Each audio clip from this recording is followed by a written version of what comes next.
Bom estar aqui novamente com vocês, aqui na companhia de Rivelino Moraes, professor Nilton Mota, nosso grande guru, e nesse momento recebendo uma visita que eu considero ilustre. É uma pessoa que eu conheço há muito tempo, 20 anos, que admiro bastante, extremamente educado, extremamente gentil. A gente dá sorte nisso aqui, a gente tem trazido pessoas com esse perfil, né, Mota? É isso. E, além de tudo, entende muito de futebol. Muito. E tem um serviço prestado enorme ao futebol brasileiro, né? Eu me refiro aqui a Paulo Roca. Por mim, no passado conhecido como Paulinho, eu Paulinho peço Guaíra. Paulinho de Guaíra. E o Paulo Roca, na verdade, é hoje um empresário de sucesso no futebol, colega. E ele simplesmente, nada mais, nada menos, foi quem descobriu o Hendrick. Imagine só a fera que a gente aqui tá do lado, né?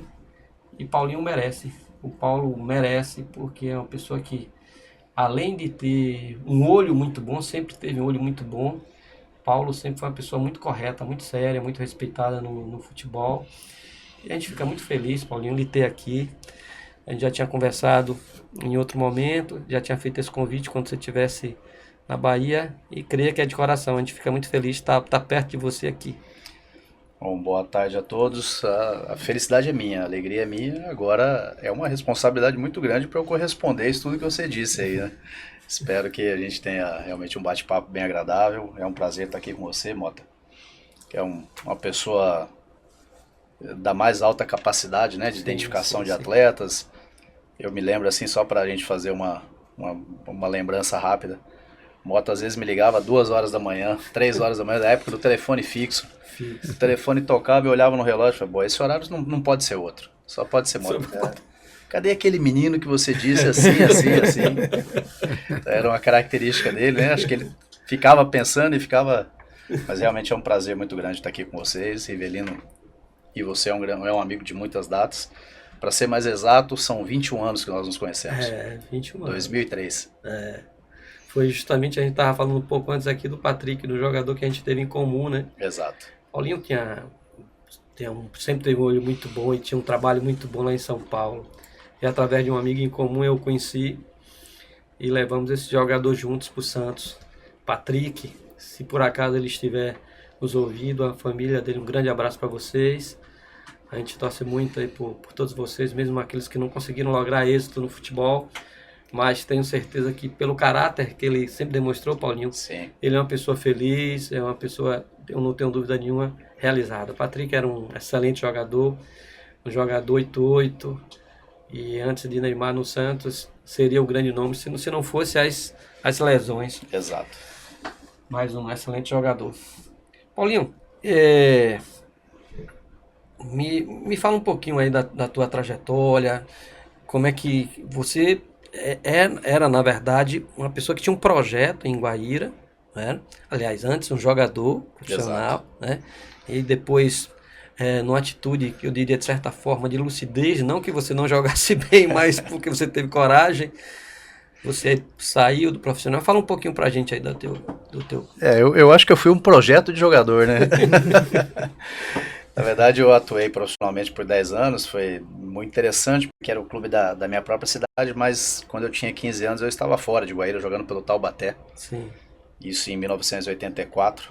O Taubaté cai naquele ano na época a nomenclatura do futebol paulista era primeira divisão, intermediária e segunda divisão.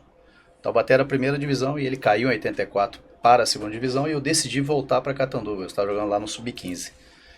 E quando eu volto para Catanduva, que é a minha cidade de origem, Sei.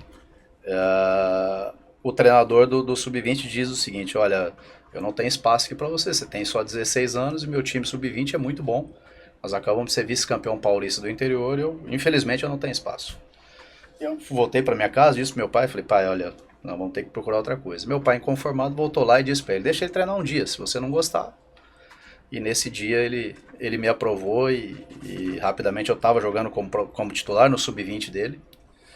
E com 4 meses, 5 meses de clube eu estreiei no profissional com 16 anos.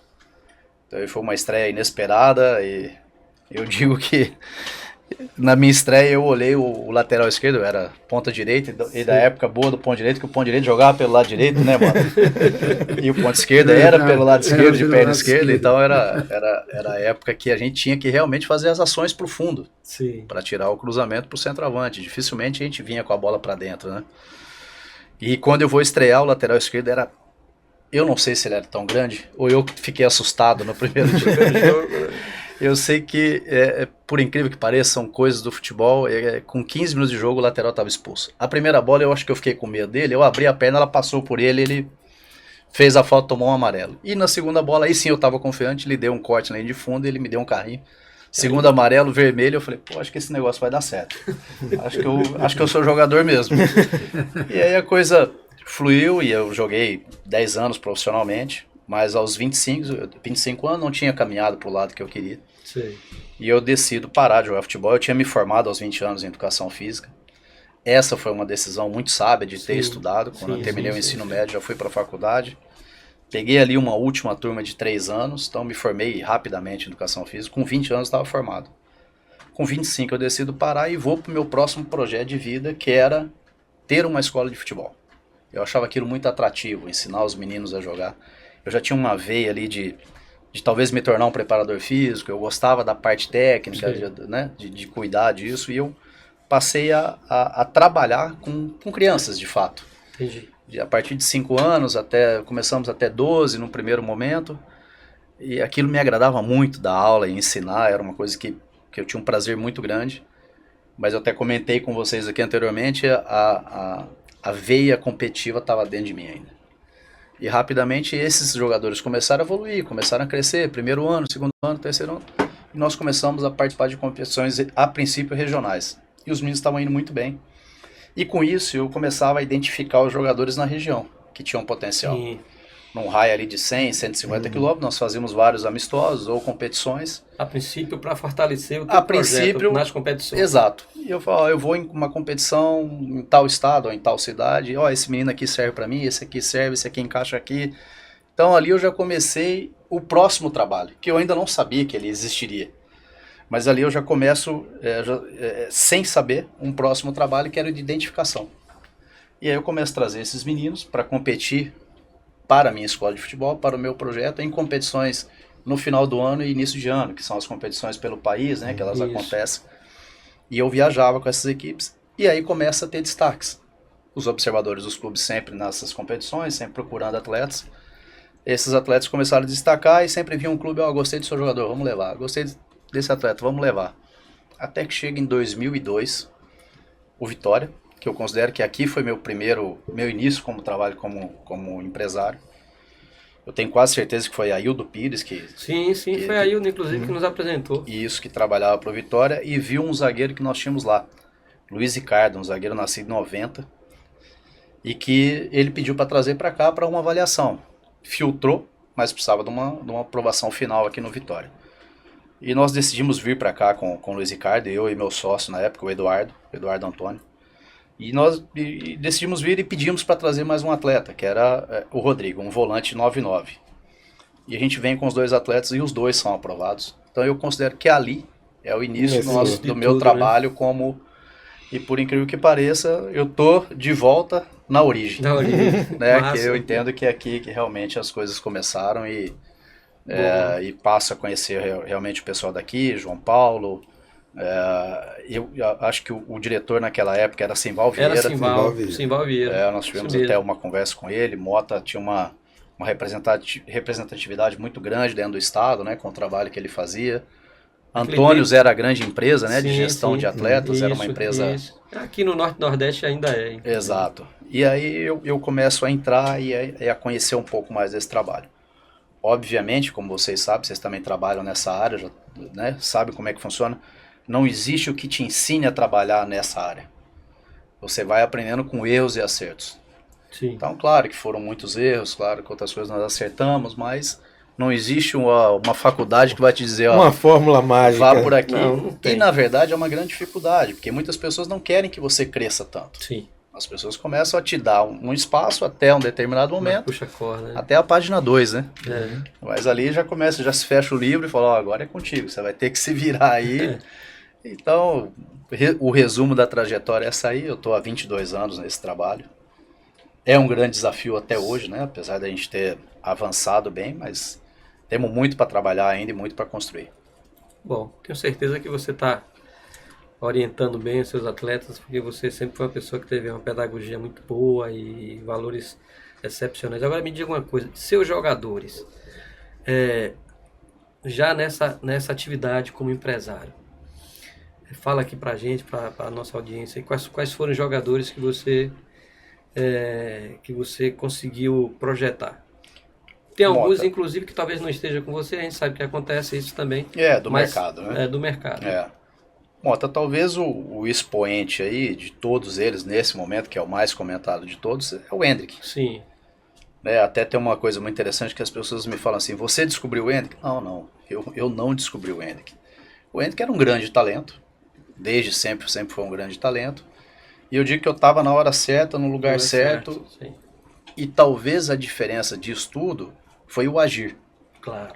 Né? Porque, obviamente, quem estava lá viu que o Endrick era um grande jogador. Uhum. Todas as pessoas que trabalham com futebol ou não, que não trabalham, sabiam que se tratava de um menino com um potencial incrível. Mas existem várias vertentes aí que te levam a ter uma consideração grande no processo de evolução do Endrick. E a que eu digo assim, que foi a mais importante, foi imediatamente quando eu vi, procurei o treinador. Já no intervalo do jogo, a hora que ele teve um tempinho ali, eu já procurei por ele. Ele me disse, olha, quem cuida do Endrick é uma pessoa de Brasília. Essa pessoa pediu para que se alguém se interessasse pelo menino, era para fazer um contato com ele. Eu falei, então me dê o contato. E esse pessoal era um de Brasília, um cara extremamente equilibrado, uma pessoa muito boa e que ajudava a família efetivamente naquele momento. E eu digo para ele, vi aqui 15 minutos, 20 minutos, que era o tempo de jogo ali na Gold Cup. Era a sexta-feira santa da Páscoa de 2016. É um dia realmente marcante, não dá para esquecer. É emblemático isso. E aí eu digo, olha, eu gostei muito do menino. Ele falou, Paulo, ele já tem avaliação marcada no São Paulo. Quando terminar e a Gold Cup, ele já está agendado no São Paulo. Eu digo, olha, deixa ele ir. Ele se está agendado, tem que ir. Mas eu já sabia o modus operandi do São Paulo, que é vem, traz, gostamos, volta para casa e eu te dou uma ajuda de custo aqui pequena e você fica sendo monitorado por aqui. Obviamente que ele seria aprovado pelo São Paulo. E aí que eu entro em ação e ligo para o João Paulo. João, acho que eu achei uma pérola aqui que nós não podemos perder. Nem você e nem eu. E como você é um cara que eu tenho uma relação muito boa e eu sei que é proativo, vamos tentar agir rapidamente nessa situação. Ele está com uma avaliação marcada no São Paulo, deixa ele ir, mas depois nós temos que trazer ele e levar ele para o Palmeiras. Não, depois então a gente traz ele para ser avaliado aqui. Eu falei, João, não se trata de uma avaliação. Se trata de levar um jogador já certo. Ah, mas o que ele quer? Eu falei, olha, deixa eu alinhar com ele aqui e eu te digo o que ele quer. E poucos dias depois eu liguei para ele. Falei, João, nós temos que dar isso. E ele diz assim, você tá maluco, é? Você tá doido? O menino tem 9 anos, ele não tinha feito 10 ainda. O menino tem 9 anos, se eu der isso pra ele, eu tô enrolado, eu vou ter que... Eu não fecho meu ano aqui no Palmeiras. Isso em 2016. 2016. Eu disse, João, olha só, ou você faz ou você chora lágrima de sangue. O que você prefere? Pô, você tem convicção disso? Você tá certo disso? Eu falei, eu tenho convicção absoluta. Olha lá, hein? O João tem aquele jeito dele, né? Sim. Se você errar, você não bota mais o pé aqui, hein? João, eu falei, cara, assim, eu prefiro arriscar do que ficar sem correr esse risco. Sim. Eu falei, e depois se a gente tomar umas 2 cervejas juntos, você vai acabar deixando eu botar o pé de novo? Você releva. O João tem esse jeito dele, né? Mas é um cara espetacular, como todos vocês sabem. Sim. E a gente consegue definir isso. Ele fala, então traz. Eu falei, não, traz não, cara. Você precisa tirar as passagens. Pô, ainda isso, eu tenho que comprar as passagens. Claro, pô, você tem que tirar as passagens. Pô, você tá correndo um risco enorme. Eu falei, João, vamos trazer. E aí é toda a história de sucesso que vocês conhecem. Sim. Depois. Logo que o menino chega, as pessoas já começam a se encantar por ele. E o Endrick, ele tem um algo a mais. Jogadores talentosos no Brasil surgem frequentemente. Eu acho que o Brasil talvez seja o maior território de talentos do mundo. A França agora a gente vê isso também, né? Na França, com essa miscigenação com a África ali, com essa miscigenação cultural, que é o que nós tivemos muito aqui no Brasil, né? Com essa mistura toda de povos. Mas eu vejo, o Brasil realmente é o grande talento. Agora o Endrick, ele tem algo a mais, ele tem um brilho de vencedor. Ele sempre quis ser o artilheiro, ele sempre quis ser o campeão, ele sempre quis... Competitivo, muito e competitivo. ele se dedica diariamente para conquistar isso. Não é só querer, ele Não faz é só por querer, onde. ele faz. Ele sabe que ele tem que fazer para ele ter. Isso foi uma coisa que nós trabalhamos com ele desde o início. E eu dava um exemplo para ele de um jogador que passou pelo Grêmio, que era um grande potencial e semelhante a ele, que era Yuri Mamute. Vocês vão se lembrar desse jogador. Sim. Um potencial incrível, mas que acabou no meio do caminho não acontecendo. E eu sabia exatamente, ou muito próximo do que tinha acontecido com o Yuri, e eu tentava trabalhar com ele que justamente o contrário. Cuidado com a empáfia, cuidado com o que te cerca, cuidado com os exageros, cuidado com a alimentação. Vamos fazer um trabalho à parte, não de fortalecimento, porque ele não precisava, a força dele já era uma coisa natural, mas de recuperação daquilo que você entregou na partida.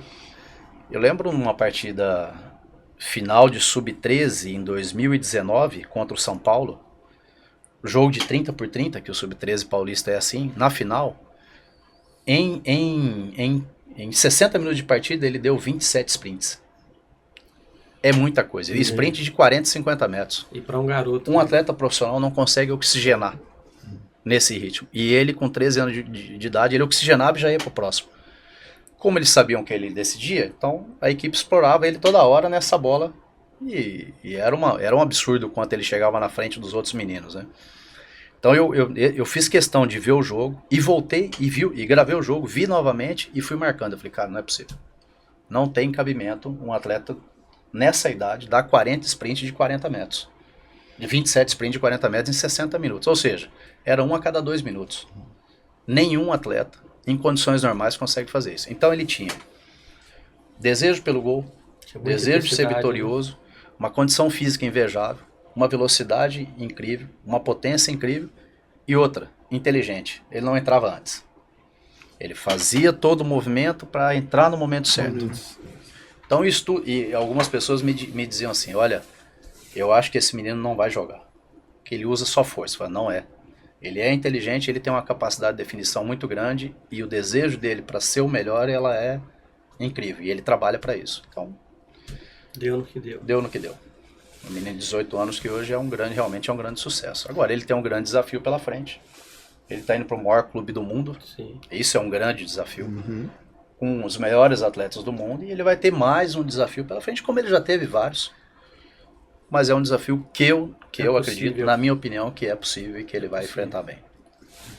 Mota, o que você fala de Hendrick? Você, como sendo que já teve várias pérolas em suas mãos, já viu tantos jogadores assim, campeões mundiais, inclusive, já realizados. O que é que você qual é a projeção que você tem para Hendrick? Bom, Hendrick é um jogador que é unanimidade, né? As dúvidas que... Primeiro, quero cumprimentar Paulinho e dizer da satisfação nossa em recebê-lo, né? São mais de 20 anos que você é agente e ninguém fica num ramo com o prestígio, com o carinho, com as amizades que você tem, se você não fosse uma pessoa competente, do bem, uma pessoa que cresce com futebol. E disse uma coisa importante aí, que não tem livro para explicar para ser um bom agente. Não tem. São as derrotas, são as vitórias, são o sucesso, o insucesso. E muito obrigado por você vir brilhantar aqui nossos podcasts, porque o agente de futebol hoje é uma pessoa importante, polêmico no Brasil. Sim. Porque muita gente vê com maus olhos, porque acha que todo agente de futebol é sabido, né? É esperto demais, e na realidade são agentes de futebol que aparecem na vida dos jogadores de futebol. E o caso de Hendrick fica latente. Claro. Quem sabe se Hendrick fosse para o São Paulo, ficasse lá, se ele não teria ido por um outro caminho. Exato. Que poderia ser maior ou pior. Exato. Então, muito obrigado aqui por sua presença. E o que eu gostaria de ressaltar sobre Hendrick é porque tem essa polêmica, né, de que o jogador do passado não jogaria no futebol de hoje e que o futebol de hoje também não jogaria no passado porque era um nível baixo e passa a ter comparação. O que eu posso dizer de Hendrick é que se ele fosse um jogador do passado ou da agora, ele jogaria e mataria pau. Concordo. E é uma esperança muito grande que ele possa, no Real Madrid, mostrar um futebol digno do maior time do mundo. Exatamente. Riva. Bom estar aqui com o Paulinho. O Paulinho é um amigo, assim, de muitas andanças aí pelo Brasil, de competições. Eu e o Paulinho já fomos viajando muito juntos. E Paulinho, assim, sempre... Já sonhamos juntos, já sofremos juntos, né? Muito, muito, muito. E eu fico feliz de ver Paulinho aonde está hoje, porque, assim, futebol é uma coisa que não tem muita lógica, né? Você vê muita gente no futebol que consegue ter sucesso no futebol, mas entende pouco de futebol. Não é do ramo. E Paulinho é um cara que é do ramo. Paulinho, além de ter um olho muito bom, os jogadores de Paulinho sempre foram bons jogadores. Assim, o trabalho que ele tinha no campo, ele daria para tranquilamente ser um treinador de alto nível. Porque ele formava bem os meninos. Todos os jogadores que Paulinho, que nós já tivemos com Paulinho Muita em qualidade. parceria, sempre jogadores com muita qualidade. Assim, Paulinho nunca, eu não lembro dele mandar um jogador. A gente falava muito, dizia, Paulinho, eu preciso de um jogador pro Cruzeiro, tal, assim. Ele mandar e ser um jogador abaixo. Poderia até não ficar, mas de um nível muito bom. Então, Paulinho entende muito de futebol. Sempre foi um cara, assim, muito educado, muito prestativo. Então, assim, é bom ver a trajetória de um amigo, entendeu? De tá dando certo e um cara realmente que, se tivesse mais Paulinhos no futebol, o futebol brasileiro ia agradecer, porque conhece demais. Nós tivemos, né, alguns momentos que você, inclusive com o Mota lá no Cruzeiro, você, estamos precisando de um jogador assim lá e um deles foi o Emerson Guioto, a gente estava até falando um pouco antes dele. Olha, o Mota tá precisando de um volante com uma característica assim, e eu tinha o Emerson no São Caetano.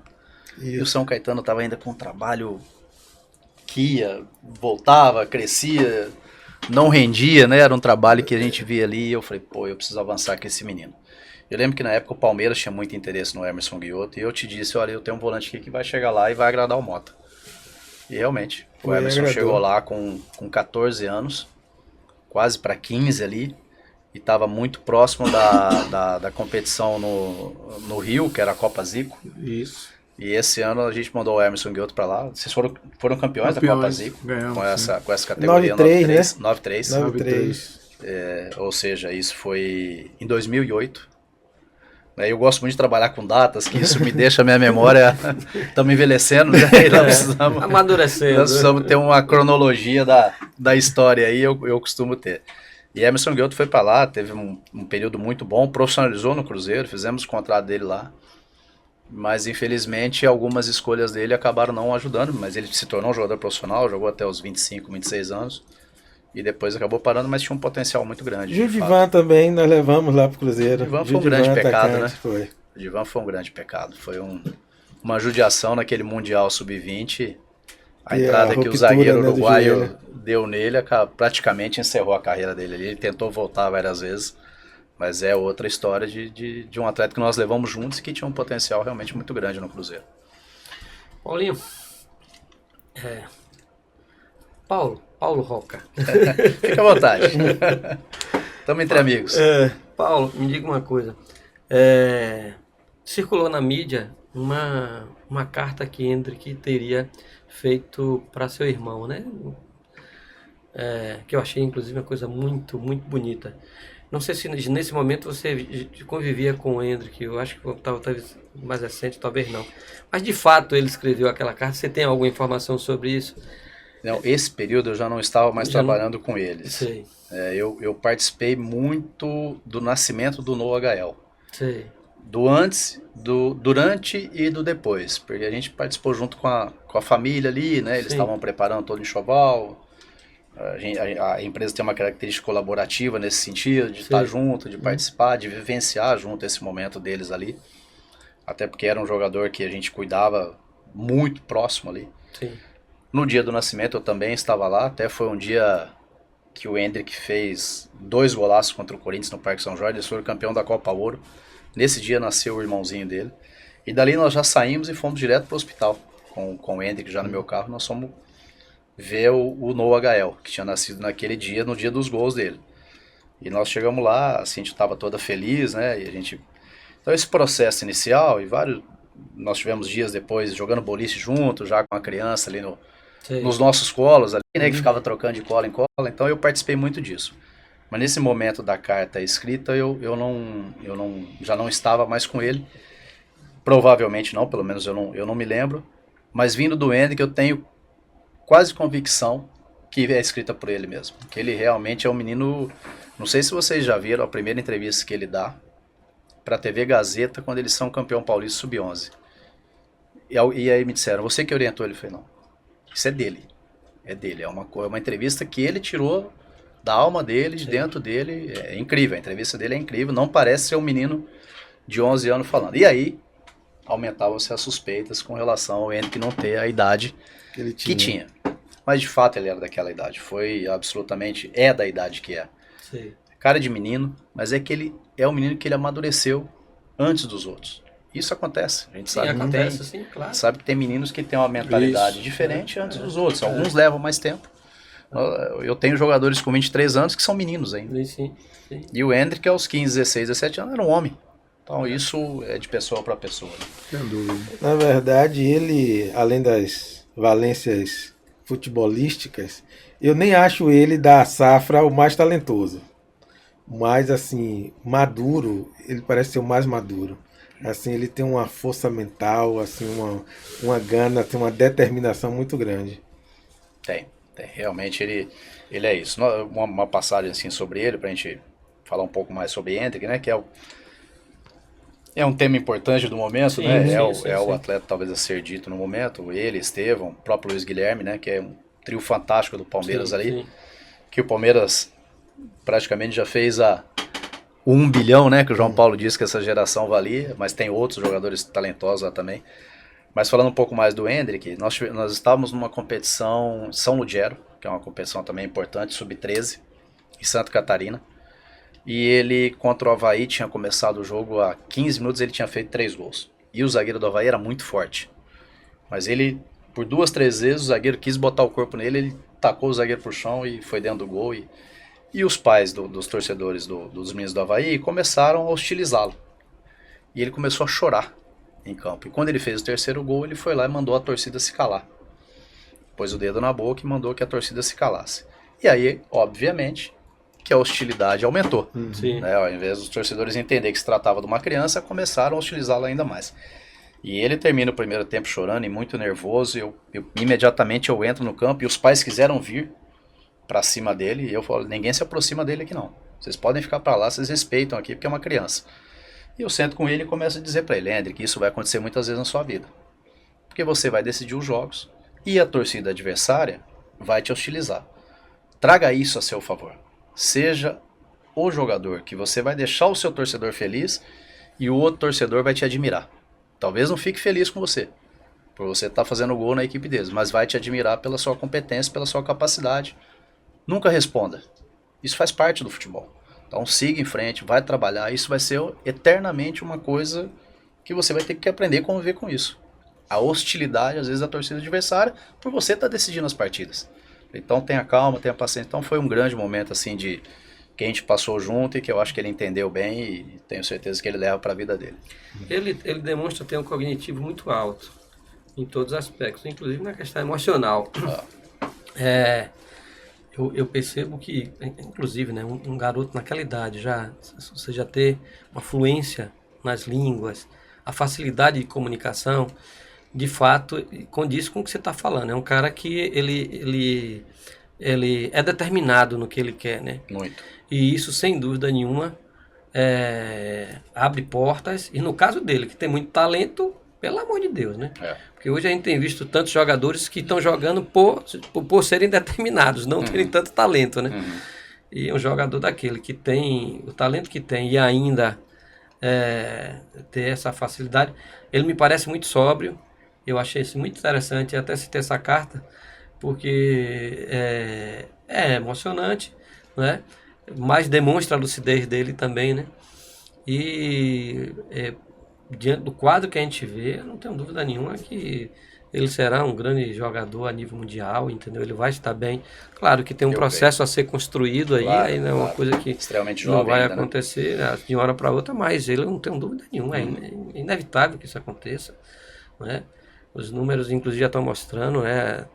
O cara chegar em jogos importantes E já gol pela seleção brasileira não é qualquer um. Então, Não é não. não é? E uma coisa que eu achei muito legal nele também é essa demonstração de humildade, né? Ele foi na imprensa, na verdade, e puxou as orelhas dos repórteres porque estavam comparando ele a Pelé e tudo mais. Então, achei muito bonito. Eu torço muito por você, Hendrick, se você estiver nos assistindo. E você é um exemplo para todos esses jogadores. O nosso programa é um programa voltado para a base, é um programa voltado a garotos que querem ser jogador como você está conseguindo ser, e não tenho dúvida nenhuma que isso traz sobre si uma responsabilidade muito grande. Continue sendo desse jeito aí, que você não vai só apenas se realizar enquanto filho, enquanto jogador de futebol, né, enquanto cidadão, mas você vai ser um exemplo para tantos atletas aí. E a gente está precisando dessa referência a nível de futebol brasileiro, não é isso? Sim, sim. Mas me fala uma coisa também, Estevão também, você chegou a ver Estevão? Eu vi alguma coisa em um desses programas que você também... Estevão também é uma história bem interessante, da qual eu acabei participando. E o Estevão, ele é de Franca. Franca é 90 quilômetros de Guaíra. Pertinho. De onde Patrick é. Patrick é de Franca. A água deve ser muito boa lá. E é o mesmo perfil. Saudade do Patrick, né? Do que ele jogava, né? As pessoas talvez não conheçam. Os dois canhotos. Talvez seja bom até a gente abrir aqui um minutinho para falar sobre o Patrick, antes de falar de Estevão. Sim. Patrick, para quem não sabe, foi um atleta nosso. Sim. Né? Que nós conduzimos ao Santos. Descoberto por Paulinho, na verdade. Por mim, mas conduzido por vocês até o Santos. Sim. Em 2008. Com 15 anos? 15 anos. Não. Antes, 2003 com 15 anos, que ele é de 88. Isso. E conduzido por vocês até lá. E ele rapidamente se destacou no Santos, mas infelizmente aos cerca de 17 para 18 anos, né, Riva? Primeira cirurgia. Veio a primeira cirurgia de ligamento, na sequência mais uma e mais outra, e foram várias, até que ele desistiu do futebol, mas era um talento, talvez um dos maiores talentos que eu já vi no futebol de base. Sim. Talvez um dos principais. Eu comparo ele até ao Estevão. Uma certeza. Característica um pouco diferente, que o Estevão é um jogador... O Estevão pode jogar por dentro, mas hoje o futebol trouxe esses jogadores de dentro para a beirada, né, mano? Esses habilidosos que sempre jogaram por dentro, que da nossa época se tinha muito camisa 10 que jogava por dentro. Tiraram os mesmos, botaram... Dois extremos, um centroavante e esse meia que municiava e muitas vezes era agressivo, como o Patrick era. O Patrick era agudo. Ele sempre driblava agudo. Em direção ao gol e gostava da finalização. Tinha capacidade para o passe, mas a habilidade dele para conduzir a bola próximo do pé, e do 1 para 1 e finalização de média distância, era incrível, né? Era um talento incrível. Mas infelizmente quis o destino do futebol que ele não... Falando nisso em Patrick, eu sempre comento com o Paulo, teve um momento que me marcou muito. Uma Copa BH de juniores. Itabirito. Uma quarta de finais. Grêmio contra o Santos. Rodrigo Caetano era diretor do Grêmio. Do Grêmio, da base ainda. E aí, no time do Grêmio, jogava Cássio, Lucas Leiva, Léo, que foi zagueiro do Cruzeiro, Piccoli, Carlos Eduardo, assim, só jogadores que despontaram no futebol brasileiro. E no Santos, Patrick jogava. O técnico era Márcio Fernandes. O Santos ganhou esse jogo de 4-1. Patrick saiu ovacionado pela torcida. Ele jogava demais, cara. Ovacionado. Foi uma coisa assim que todo mundo começou a chamar ele de Zidane. Zidane, ele saiu ovacionado porque ele realmente botou a bola debaixo do braço e ganhou o jogo sozinho. Realmente era ímpar o que ele jogava naquele momento ali. A gente tinha convicção que se tratava de um futuro craque do futebol. Eu acho que eu te liguei, não foi, Paulinho? Do lado do jogo. Te liguei no jogo e falei, Paulinho, tamo rico. É verdade. A gente tem que, de fato, dar uma estudada nessa água lá de Franca, viu? Vocês estão de parabéns, viu, pessoal de Franca aí. E eu tive um outro jogador de Franca que se deu muito bem, que é o Lucas, né? Que na verdade é da mesma idade do Patrick. Foram dois jogadores captados juntos naquele momento. O Lucas até jogava com a 8 e o Patrick com a 10, isso ali na escola de futebol. Quando ele vai para o Santos transforma ele no lateral direito. No Sub-17 ele foi dispensado pelo Santos. E eu boto o Lucas no Figueirense. No Figueirense ele tem todo o sucesso depois. Chega o profissional, é comprado pelo Botafogo do Rio. Depois vem pro Palmeiras. Jogou aqui no Vitória, né? O Lucas jogou aqui no Vitória. E o Lucas teve uma carreira de sucesso, de 20 anos aí de carreira. E até foi interessante que o dia que ele decide parar, e ele trabalhou comigo essa carreira inteira, desde os 15 anos até quando decidiu parar. E ele me liga agradecendo por tudo que a gente viveu junto, pelos bons momentos, pelas brigas, pelos puxões de orelha, né? Que a gente tem que... Sim, Porque lógico. eu entendo que o bom representante, né, Mota, assim como o bom gestor de clube, você não pode abraçar o atleta e dizer o tempo todo que ele é craque. Se você não alertá-lo para os perigos que estão por vir, Sim. você não cumpre o seu papel de gestor, ou de carreira, ou de diretor de clube, ou algo assim. Você precisa alertar o atleta. E muitas vezes o atleta não quer, naquele momento, ser cobrado, porque ele está bem, mas ele está muito próximo de cometer um erro. Nós estamos vendo, porque a gente trabalha com isso há muito tempo. Nós estamos vendo que ele está muito próximo de perder aquela gordura que ele conquistou e ele ir por água abaixo. Eu lembro quando o Lucas foi para o Rio, nós vamos voltar na história do Estevão, que nós estamos aí na história de Franca ainda, né? Para não perder o fio aqui da conversa. Mas eu lembro quando o Lucas foi para o Rio, eu digo para ele, Lucas, o Rio de Janeiro é extremamente perigoso, cara. Uma coisa é você estar em Florianópolis, que é uma cidade top, mas é uma cidade tranquila, e você tá vindo para o Rio, você precisa ter muito cuidado.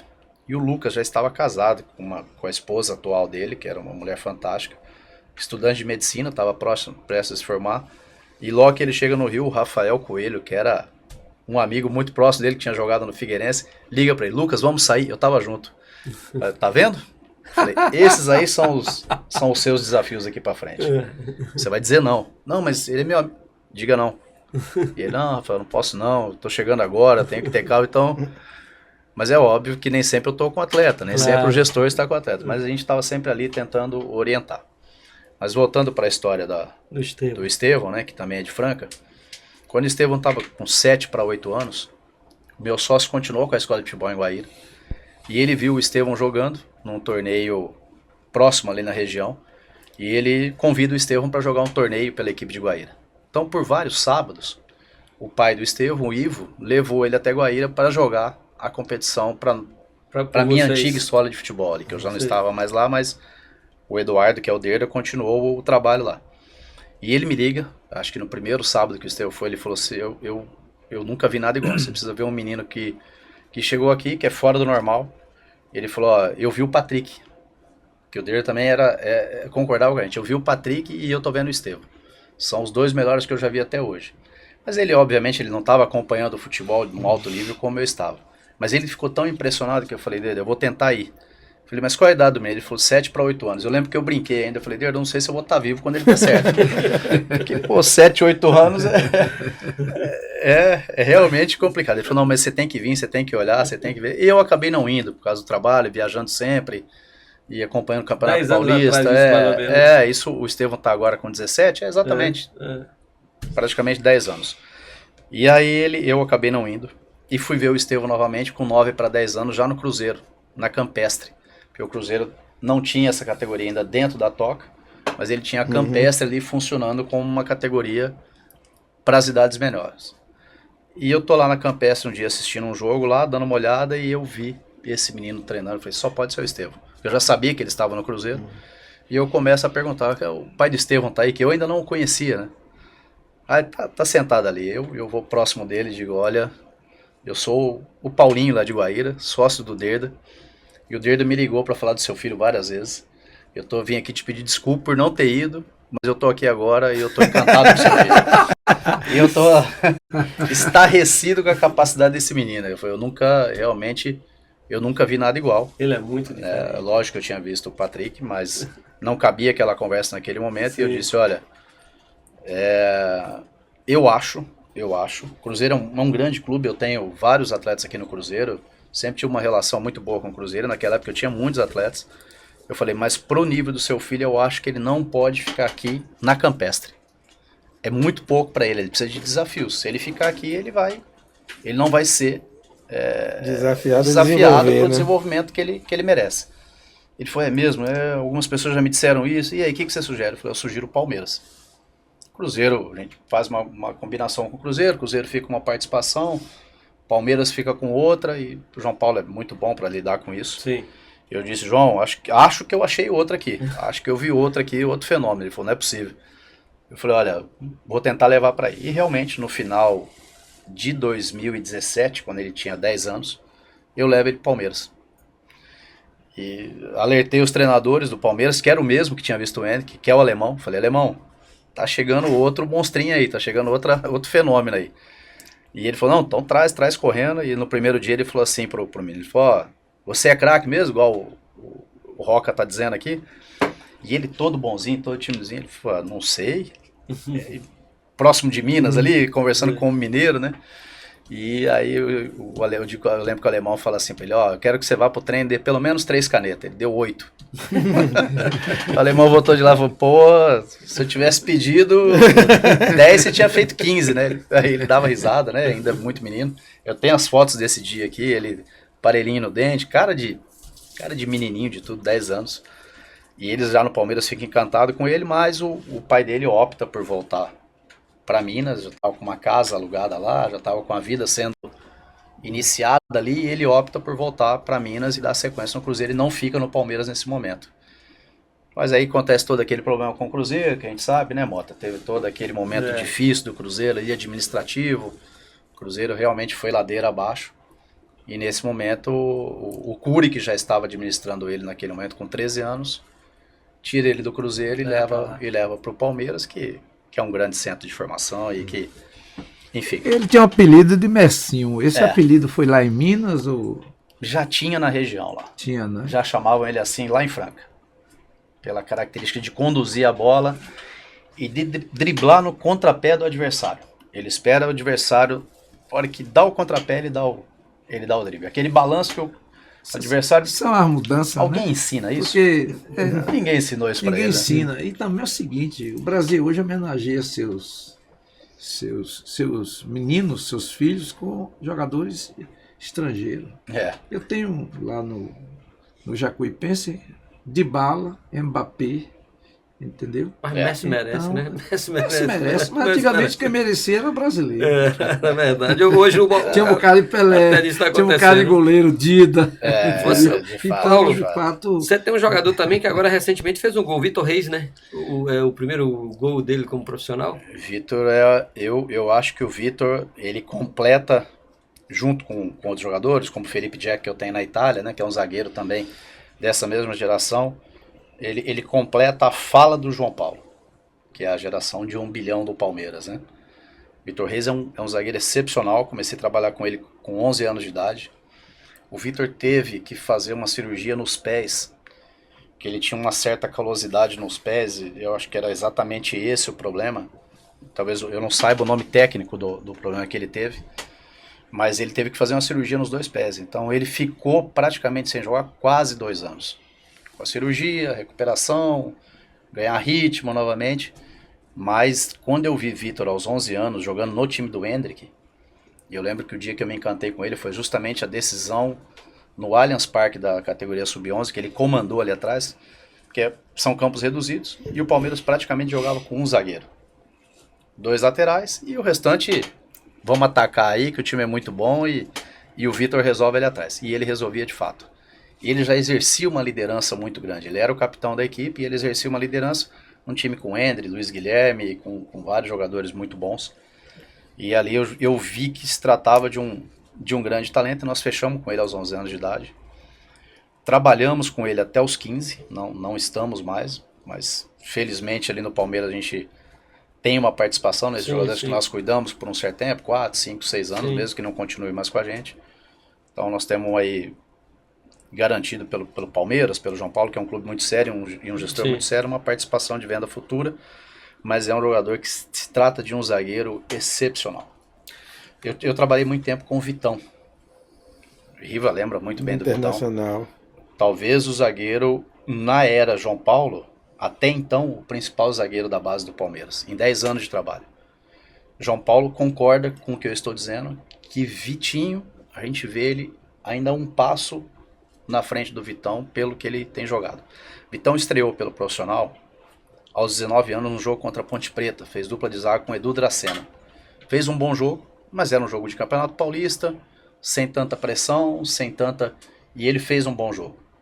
Vitinho, num derby, com um time bem desfalcado, num clássico, Campeonato Brasileiro, com mais de 40 mil pessoas no estádio, fez um jogo excepcional.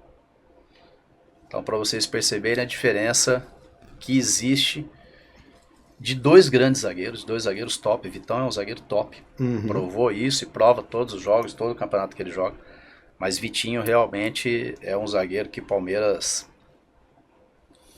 pode apostar nele já para jogar. Obviamente o Palmeiras tem uma defesa sólida com Gustavo Gomes e Murilo, né? Mas se um deles tiver qualquer problema qualquer dia, Já tá preparado. tá pronto. Agora, Aos 18 anos. em cima disso, Paulo, eu queria te fazer uma pergunta. Você tem acompanhado muito a base do Palmeiras de perto. Você tem dado uma focada no Palmeiras e tem acompanhado o processo de formação do Palmeiras. A gente já conhece muito o João Paulo, a gente sabe da fonte que João Paulo bebeu.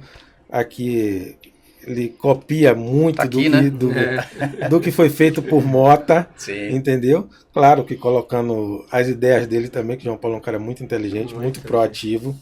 Mas o que é que diferencia o Palmeiras, a formação do Palmeiras para as outras formações do Brasil? Aí as pessoas falam, porque tem dinheiro. Mas tem outros clubes que têm dinheiro também. Aí tem outros clubes que têm coordenadores metodológicos, que têm não sei quantos na lista de desempenho. E a gente não vê isso no Palmeiras. Só tem um, João Paulo. E aí a gente fica... tem a geração 06, é a top. Aí não, aí na 07 tem. Aí na 08 tem. Aí na 09 tem. E assim sucessivamente tem uma fornada de jogadores talentosos que a gente não consegue ver nos outros clubes.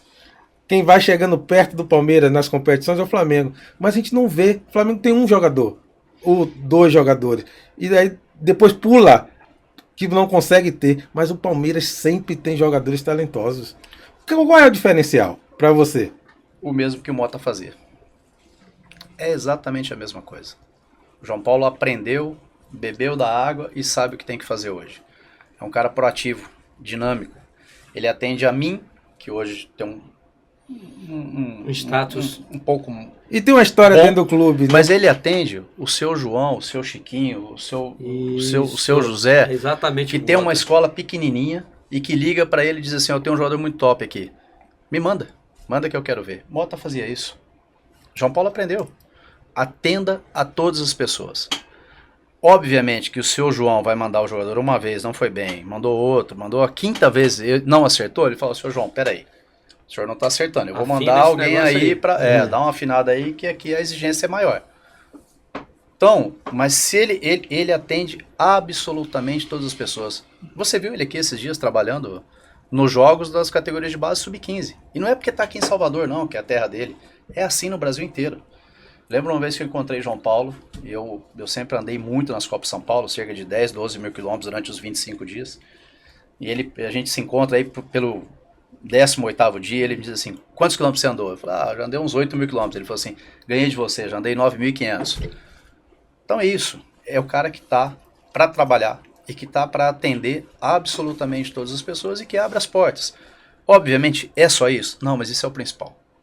É você dar crédito às pessoas que estão trabalhando no futebol. Se você vai continuar merecendo crédito, é uma coisa. Mas, a princípio, todos merecem a atenção dele. Ele atende todo mundo no time dele, no tempo dele. Claro, que é muita gente, é o Brasil inteiro procurando. Mas é um cara que está ali para fazer o melhor todos os dias. Não digo que os outros não estejam. Mas o quanto você entrega essa atenção todos os dias é que faz a diferença. E ele interage, ele foi treinador, ele foi atleta de futebol. Então ele entende do campo, ele não entende só do administrativo. Obviamente que ele chega com os treinadores dele, ele pode discutir se um atleta tem potencial ou não tem. Mas eu digo que é muito a interatividade dele, o quanto ele age rapidamente é que faz a diferença. O Palmeiras tem uma intensidade de busca muito grande, e tem uma pessoa que entende. E todo o processo, assim, muito, entendeu? Claro que eu ia citar aqui, Mota, que você nunca deixou um jogador voltar. Você sempre dava um jeitinho ali de arranjar ali uma caminha com ar-condicionado para ele ser bem recebido. Entendeu? Mas não ficava sem ser visto. Ficava sem ser visto, exato, entendeu? Exato. E você foi muito feliz quando você colocou isso. E no passado a gente já falou sobre isso aqui. Que a humildade, rapaz, a humildade abre portas. É uma questão de tempo em todas as áreas, inclusive você que é jogador de futebol. Seja humilde. Se você conquistar a sua comissão, se você conquistar o pessoal do refeitório, se você conquistar o administrativo, você vai ter um time torcendo para você vingar, para você dar certo.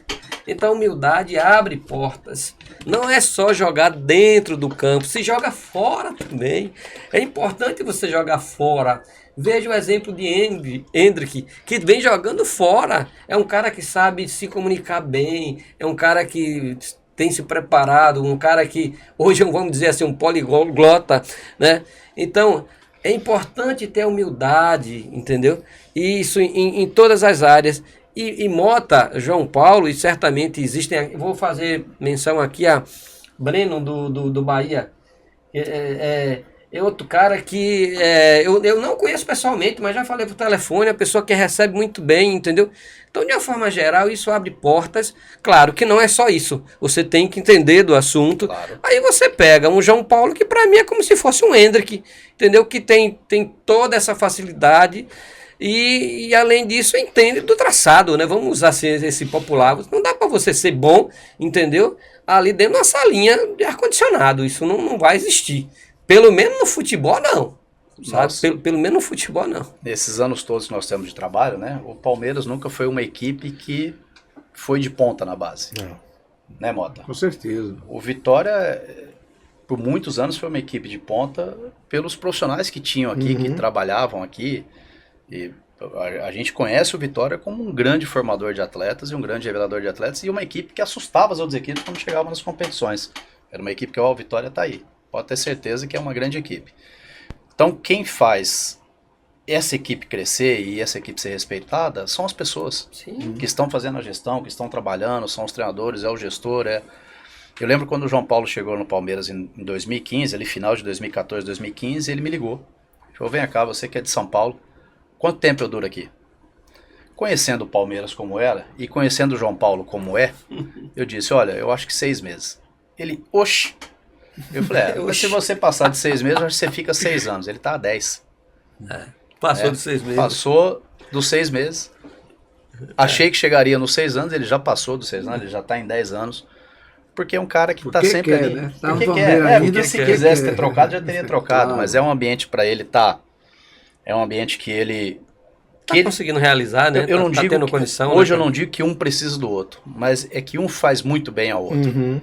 Então um completa bem a necessidade com a maneira de trabalhar. Então um é importante para o outro hoje. Palmeiras é importante para João Paulo. João Paulo é importante para o Palmeiras. Não que o Palmeiras vai deixar de continuar crescendo, mas João Paulo foi determinante para esse crescimento do Palmeiras. Sim. E Palmeiras lhe proporcionou coisas boas para que crescesse. Eu também. diria que ele tem sido determinante para o crescimento, isso vai ser reconhecido mais adiante, do futebol brasileiro. Exato. Porque se tem uma pessoa hoje que trabalha bem a base, é o Palmeiras. Então, eu acredito que ele no futuro ele vai ser reconhecido, porque esse Estevão aí, talvez ele seja o resgate do futebol brasileiro. Entendeu? Do Talvez. talento. Exatamente, do talento. Do...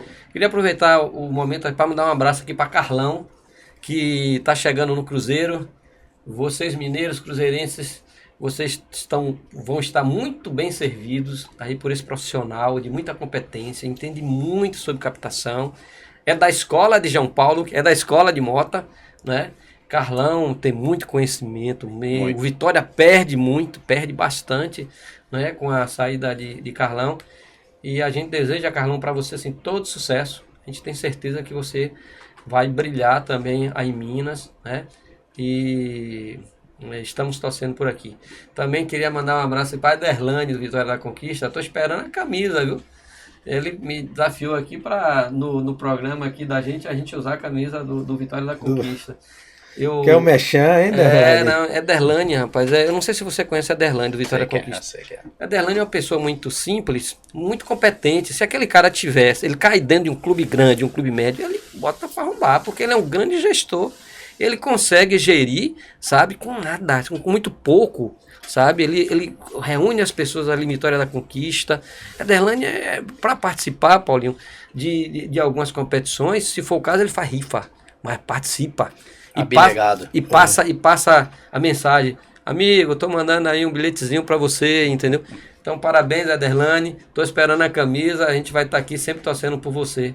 E também mandar um abraço para Marcílio. Ontem eu falei com o Marcílio, o velho Gazo. Ele pediu, rapaz, mande um abraço para mim. Marcílio de Aracaju já nos indicou bons jogadores. Eu pedi uma informação sobre um jogador aqui da Copa 2 de Julho. Aí dei uma ligadinha para ele. E aí ele falou, olha, rapaz, lembre de mim. E quero lhe receber aqui, Marcílio. Viu? Esse espaço aqui é para Paulo Roca, que é um grande empresário, mas para você também. Você entende muito de futebol. Aí eu falei com ele que ele viesse para aqui, entendeu? Que ele vai participar conosco aqui. Ele sabe do traçado. Prestado. Sabe do traçado. Agora a gente vai...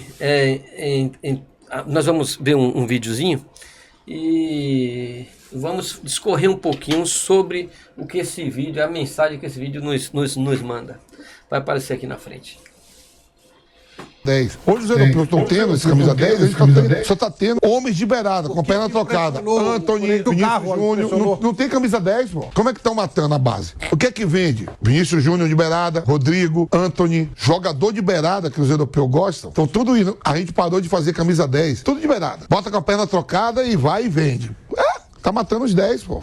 Não tem. Por exemplo, assim, você vê um Antony que eu vejo lá, jogou no Ajax, tá agora no Manchester United. Era um cara que podia ser um camisa 10 pra meter bola, pra ir, não ficar fazendo firula pela beirada do campo. A gente parou de fazer camisa 10 e de atacantes bons. Romário e Ronaldo foram pra uma Copa junto. Depois o Romário poderia ter ido pra outra, não foi cortado. E poderia ter ido pra 2002 também, não foi. Até no próprio filme do Badio, que ele entra olhando pros caras assim e fala, porra. Todo mundo fala assim que olhava, pô, Ronaldo e Romário. Hoje os caras nem olham mais, pô. E aqui no velho Vamp aí, né? Velho Vamp. Ele tem coragem de falar. Jogador, Mota? Eu cheguei no Vitória, a Vampeta estava lá, né, com 14 anos para 15, e a gente, quando o Vitória deu uma guinada na sua divisão de base, e poucos ficaram, e a gente chegou reformulando o Vitória, e Vampeta se tornou um campeão mundial. É um jogador assim de grande talento e de grande personalidade, fez sucesso no campo e faz sucesso fora do campo, porque ele prende as pessoas. Você vê qualquer aparição dele no Instagram, no YouTube, você vê, porque no humor ele diz verdades e coisas interessantes. É uma grande figura. Eu trouxe esse vídeo aí até para a gente fazer uma ligação com o desenvolvimento pífio da seleção brasileira no último jogo. Ali literalmente parecia que ali não era o futebol brasileiro. Mas fazendo ligação à base. Fazendo ligação à base, como o Vampeta colocou. Na verdade, a gente tá naquele nível ali na seleção justamente porque parece que não estão fazendo os meninos da base desaprender como é que joga aqui no Brasil, sabe? Não sei se Mota concorda comigo, a gente já falou aqui algumas vezes, mas o que tem é um absurdo, me dói como brasileiro, sabe? Amante do futebol. Paulo, a gente fala aqui que nós somos um grupo, somos um programa, um podcast, que aqui a gente faz um movimento. A gente faz um movimento pelo bem do futebol brasileiro, pelo bem da base do futebol brasileiro, entendeu?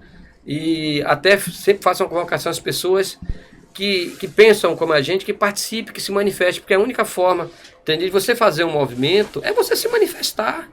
Sem falar mal de ninguém, sem depreciar ninguém, entendeu? A ideia não é essa, mas talvez depreciar o método, a forma, não a pessoa em si. Mas tem que ser feito alguma coisa, porque a gente não pode sofrer vendo aquele absurdo da seleção brasileira sendo imprensada por uma Colômbia que não consegue, o Brasil não consegue sair com a bola, porque você não tem pessoas que consigam receber a bola e tratar essa bola, entendeu? Aquilo ali foi um verdadeiro absurdo. E eu acho que a coisa passa muito por isso, por essa questão de você não estar tendo qualidade naquela região onde você teria que fazer essa distribuição, onde teria que fazer a produção de jogadas. Então, pelo amor de Deus, tem que ser feito alguma coisa, entendeu? Com urgência. E isso tem que ser feito pela base. O que você acha, Mota? Bom, é uma velha luta, né? Que a gente vem tendo. O meio de campo não está sendo respeitado pela formação do Brasil. A divisão de base não está considerando o meio de campo.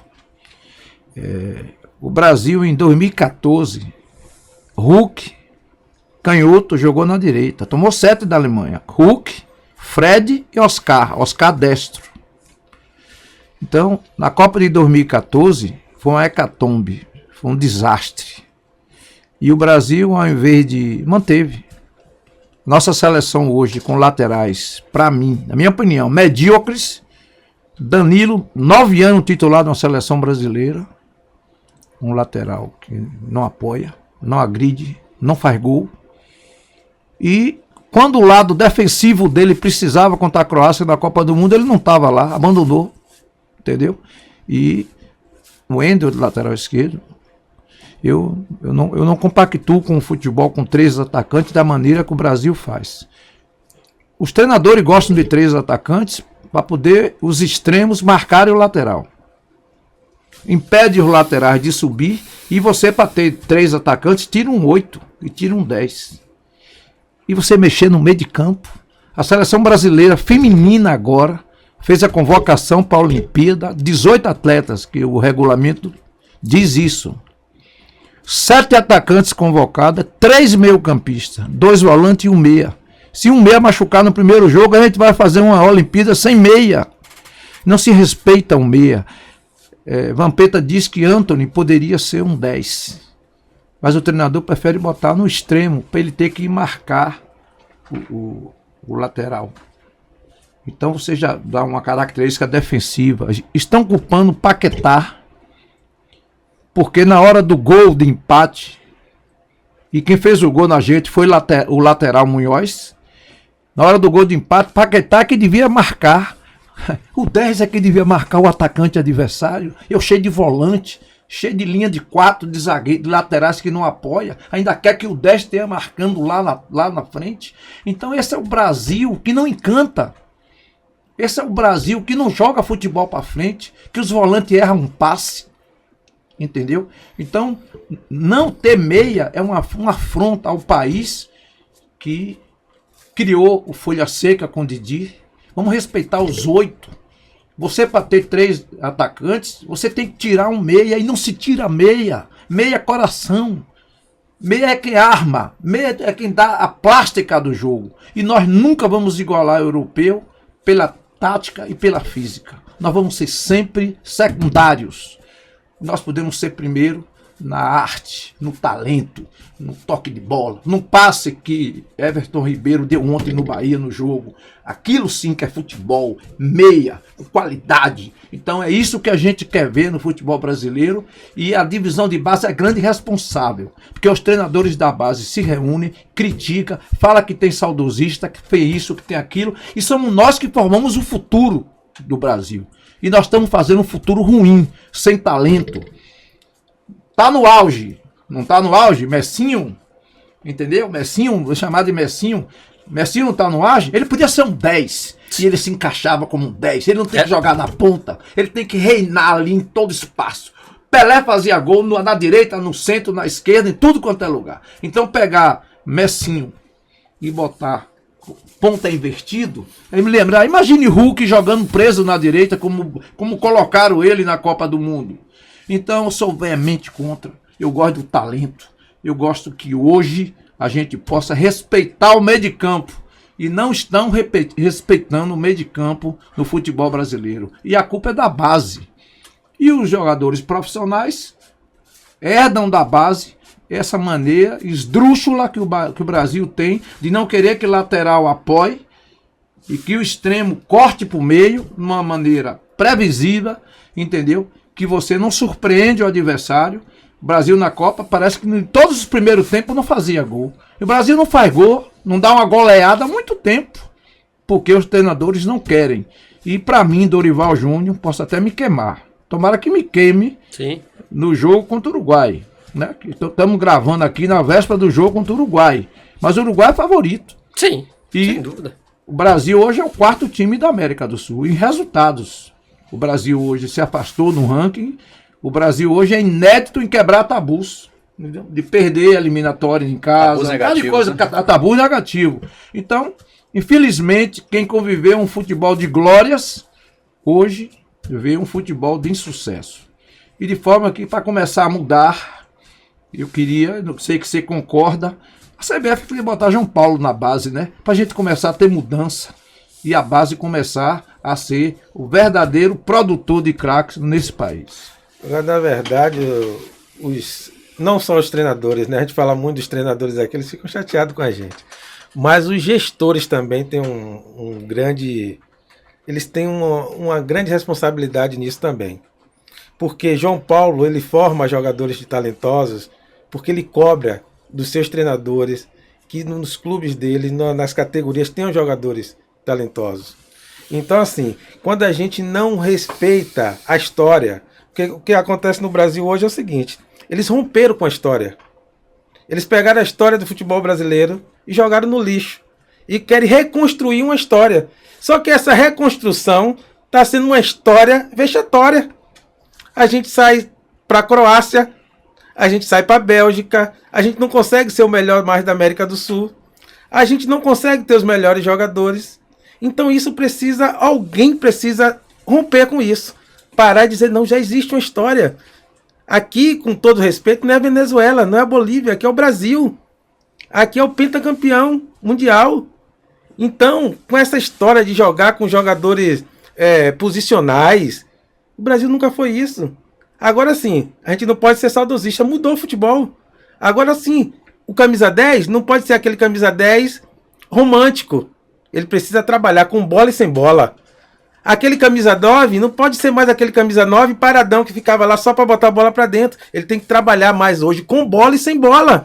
É só isso. A gente tem que desenvolver essas características nesses jogadores. Agora, não esquecendo que nós precisamos desses caras. Futebol brasileiro é isso. É aquele cara que improvisa. E isso me lembra muito que Bernardinho... Eu vi uma entrevista de Bernardinho no momento que a seleção brasileira reinava mundialmente no vôlei. Que ele chegou para os jogadores brasileiros e falou: nós não vamos ter os jogadores mais altos. Nós nunca vamos ter os jogadores mais fortes. Agora nós temos que improvisar, nós temos que trabalhar mais. E o Brasil reinou muitos anos, porque é característica. A Europa sempre vai ter os jogadores mais fortes. Taticamente, eles sempre vão ser melhores que a gente, mas a gente venceu eles porque a gente tinha os jogadores mais inteligentes, que driblavam mais lúdicos, entendeu? A gente tinha jogadores que decidia com uma falta, fazia um gol de falta. Hoje o Brasil fez um gol de falta, todo mundo está 5 anos sem fazer um gol de falta, que absurdo. Então isso é um absurdo, então precisamos que alguém levante essa bandeira e rompa com essa história que nós estamos construindo, que é uma história vexatória para o futebol brasileiro. E não falar que no passado não se tinha tática, isso é injusto. Como o Sérgio Moura falou aqui no passado, no último programa, o que se tem hoje, na verdade, são palavras padronizadas. Hoje se convencionou um código de comunicação extremamente elitizado, que poucos têm acesso, e eles se divertem entre si porque têm acesso àquele código. Como se no passado o treinador que estivesse na beira de campo não conseguisse enxergar o momento certo de compactar e de que forma fazer isso, ou então de agredir, de como mudar a postura do seu time. Isso sempre existiu, desde que existe a bola. Agora não existe o vocabulário que hoje existe. Na realidade eu vejo assim dessa forma, entendeu? Porque isso é natural. Você está num jogo, você está competindo, você quer ganhar. O seu objetivo é fazer mais gols do que o adversário e tomar menos gols do que o adversário. Em cima disso, o treinador ele vai criar, dependendo da movimentação, sempre isso existiu. Agora não se tinha palavras bonitas. E claro, eu acho que tem que ter sim uma metodologia, tem que ter método. Não estamos questionando sobre isso, né? Agora, a gente não pode ficar vendo um time sem meia e sem laterais, que não, lateral não fez nada, os dois, nós não tínhamos meia, botaram Paquetá, disseram para Paquetá que ele é meia. Isso é uma vergonha para os meias do Brasil. Paquetá é um ótimo jogador, mas não... Três volantes. Entendeu? Isso não existe. Antes de você pedir a opinião, Joga com 3 volantes. deixa eu falar, porque as pessoas dizem... A gente tomou, a gente tomou Não, a sua agora. mas perdão, de maneira nenhuma, de maneira nenhuma. Fica à vontade, Eu fica à disse... vontade se você discordar. Não, eu disse Mas que era só um pra- grande desafio, porque vocês conhecem muito de futebol. Eu já sabia que seria um grande Agora, desafio. repare bem, falam que a gente é saudosista. Todo mundo sabe que o futebol hoje tem marcação. O futebol hoje está mais difícil. E tudo bem. Mas De Bruyne não joga agora, atualmente? Modric não joga? Então a gente precisa ser do estrangeiro. Por que o Brasil não tem Modric, De Bruyne? Porque nós não estamos querendo fazer. Quando a gente tem um talento, entendeu? Como Estevão, bota de extremo. Pra ele pegar a bola só na direita. O lado esquerdo merece Estevão. O centro merece Estevão. Então, para com isso de dizer que nós somos saudosistas.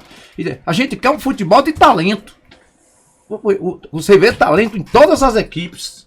Entendeu? O europeu, nos seus treinamentos, desde a iniciação, faz o trabalho lúdico de rua.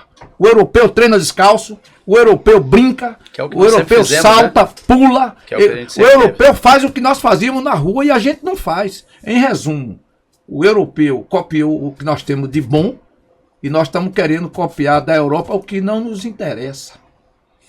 Vamos ser organizados, tudo isso, calendário, entendeu? Uma série de coisas. Mas nada de saudosismo. Os craques estão aí, mesmo com o futebol moderno de hoje. E esses craques, infelizmente, estão escasseando no Brasil, porque quando eles têm e o Brasil brota, craque, sempre a gente, às vezes, destrena o jogador e um grande talento acaba não vingando como um jogador de grande prestígio e de grande utilidade para a seleção brasileira. E a seleção brasileira está mal convocada. Não convoca a seleção certo. Pedro é o melhor centroavante desse Brasil, entendeu? É um centroavante, como o Rivelino disse, de área, mas que ele participa, ele joga, ele é inteligente e ele faz gol. Então Pedro não é convocado. E esse negócio de falso 9, falso futebol e falsa vitória. Falso desejo pelo futebol, né? Nós estamos começando a desenvolver isso, né? Porque não tem sido agradável ver os jogos da seleção. E sempre foi um dia que a gente amanhecia e dizia, hoje tem jogo da seleção. Vou ali, vou trabalhar, vou fazer isso, mas nós temos jogo. Hoje você vê as pessoas, mas teve jogo da seleção? As pessoas se desinteressaram. Porque é um futebol pobre. É um futebol hoje que não nos encanta e nós... Eu tenho, assim, foram usadas várias palavras e várias frases aqui, né? Futebol usa nomenclaturas hoje para 4 não sei o quê, 4-2-3-3, 4-1, não sei o quê. Cara, não é isso. É você definir um sistema de jogo que ele seja eficiente, mas que ele tenha qualidade. Eu fui na Fonte Nova ontem. Acho o Bahia um time bem estruturado, bem armado, ataca com os dois laterais, ataca pela direita, ataca pela esquerda. Está jogando com 2 jogadores centralizados ali, que são 2 bons atacantes centralizados. Mas quem é genial no time? Everton Ribeiro. Se o Everton não está no jogo hoje, ontem, o Bahia ganharia o jogo? É possível. Pelo volume, Mas a genialidade está em Everton Ribeiro, que é um jogador de menos de 1,70 m, mas que tem uma qualidade, que tem uma inteligência, e é um meia. Jogou muito tempo no Flamengo, pelo quarteto que o Flamengo tinha. Jogou muito tempo pela direita, que o Flamengo realmente tinha um quarteto fantástico, e ele foi ali pela direita, produziu, mas o Everton é um camisa 10. Ele é o verdadeiro camisa 10, inteligente, que acha passe. E nós não temos esse atleta na seleção brasileira, mas nós temos no futebol. Mas não se está se considerando esse jogador mais em uma seleção que sempre foi a seleção referência no mundo por ter qualidade. E não por correr muito, por competir muito. Claro que tem que ser feito isso, senão a gente não ganha a Copa do Mundo. O futebol mudou. E eu fico com muito medo dessa palavra saudosista, porque nós somos do futebol da antiga. E a gente fica lembrando os grandes jogadores talentosos que nós tivemos, como o Zico. E não tem como não lembrar, não tem como não falar desses jogadores. Mas os jovens e a atual imprensa, atual conhecedores de futebol, diz que nós somos somente saudosistas. Nós somos de uma época que o futebol era jogado com qualidade, com talento, com capacidade, com camisa 10 que fazia diferença. E nós temos jogadores para isso. Nós temos Alan Patrick no Internacional, nós temos Everton Ribeiro aqui, nós temos o próprio Veiga no Palmeiras, que até faz um trabalho até muito mais intenso do que do próprio camisa 10, mas nós temos como usar. Você foi feliz? Estevão pode ser um camisa 10. Pode ser, deve Luiz ser. Guilherme do Palmeiras. Ele é um 10 improvisado na Ele é um extrema. Luiz é um Guilherme 10 improvisado. Ele é um 10 improvisado. Nós estamos- Ele é tão bom E ele que na consegue extrema, jogar na extrema. arrebenta. Ele é 10. Estevão é 10. Ele é o Patrick. Então nós Ele podemos, é o nosso Patrick do passado. nós Ele é- podemos ter num futuro, sem deixar de fora, é o que eu acho que o Vinícius Júnior tem um potencial grande. Claro que o Rodrigo tem um potencial enorme, eu acho extremamente talentoso o Rodrigo. E nós temos bons centroavantes, como você disse, do Pedro. Nós temos o Hendrick chegando aí, que pode ser um grande centroavante, e será. Mas nós temos um Estevão, que é um talento fora do normal, e nós precisamos usá-lo na posição centralizada para a gente ter 4 atacantes, 4 jogadores de frente que assustem os adversários. Nós não estamos assustando ninguém. Nós não estamos conseguindo construir jogadas para assustar o adversário. O adversário está se sentindo confortável contra a gente. Eles brincaram com a gente, eles tiraram o pé. A Colômbia tirou o pé com a gente. Não acreditou. E a grande dificuldade é o seguinte: nós estamos formando numa quantidade absurda volantes e beiradas. Então, se você olha a seleção brasileira, nossos volantes são bons jogadores. O Bruno Guimarães joga na maior liga do mundo e ele arrebenta no Newcastle.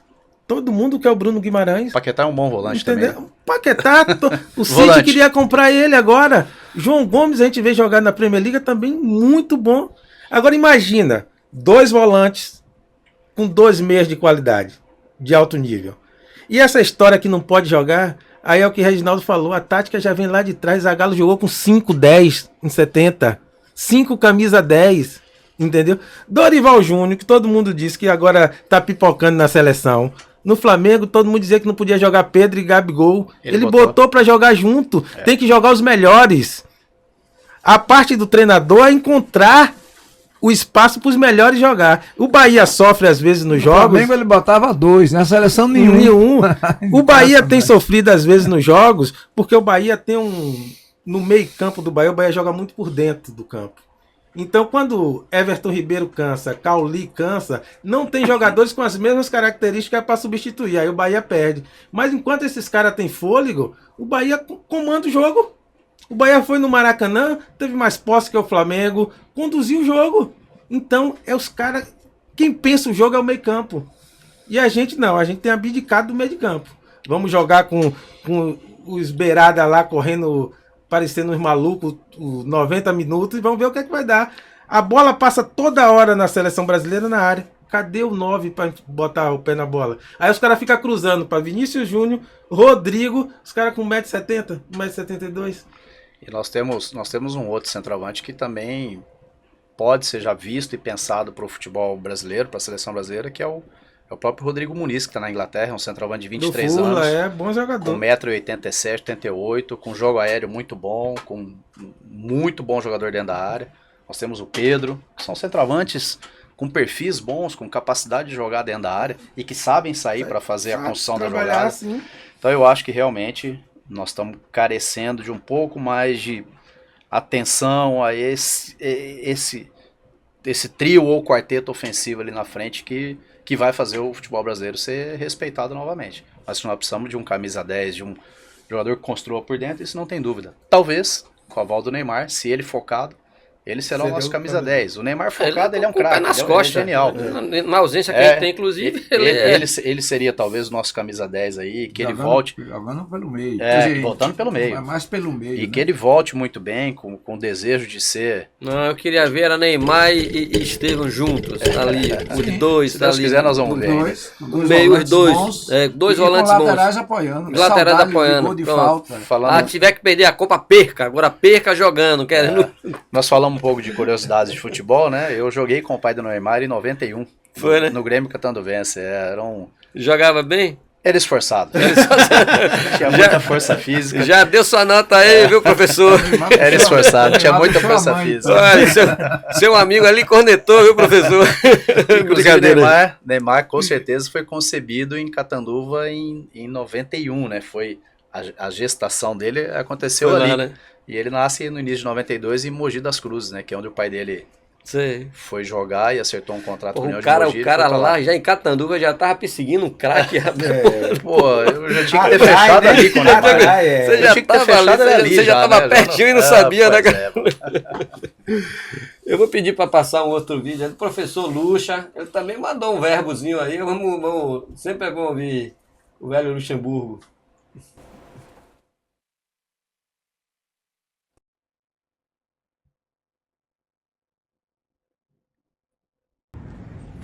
Bom, hoje eu vou falar de um assunto que está me incomodando nesses últimos tempos aí. Desde que o James Rodrigues chegou ao São Paulo. O o jogador é craque. Ele me lembra muito o Alex. Estão querendo que ele faça aquilo que ele não consegue fazer, que é marcar, que é ocupação de espaço. Ele é talentoso. Ele é para jogar por trás do atacante, para ser como se fosse o segundo atacante, botando os caras na cara do gol e fazendo gol. Tem que arranjar essa posição para ele ficar livre. Não pode queimar um talento. Tão difícil achar um jogador talentoso como ele no futebol mundial. E você tem um jogador talentoso, e aí vem porrada para tudo quanto é lado, porque ele não corre, porque ele não marca, porque ele não compõe, porque ele não é jogador de time, ele não é jogador de dinâmica. Cara, ele é craque. Ele é craque. Craque resolve o jogo. Então, é uma pena ele ainda não ter se firmado no São Paulo e ter mostrado o talento que ele mostra na seleção da Colômbia no São Paulo. Então, trate o craque como craque. Achei perfeito essa coloca. Trate o craque como craque. Eu tenho uma passagem até recente no Palmeiras, com um jogador que nós tínhamos lá e hoje está jogando na Primeira Liga de Portugal, que é o Alan. O Alanzinho.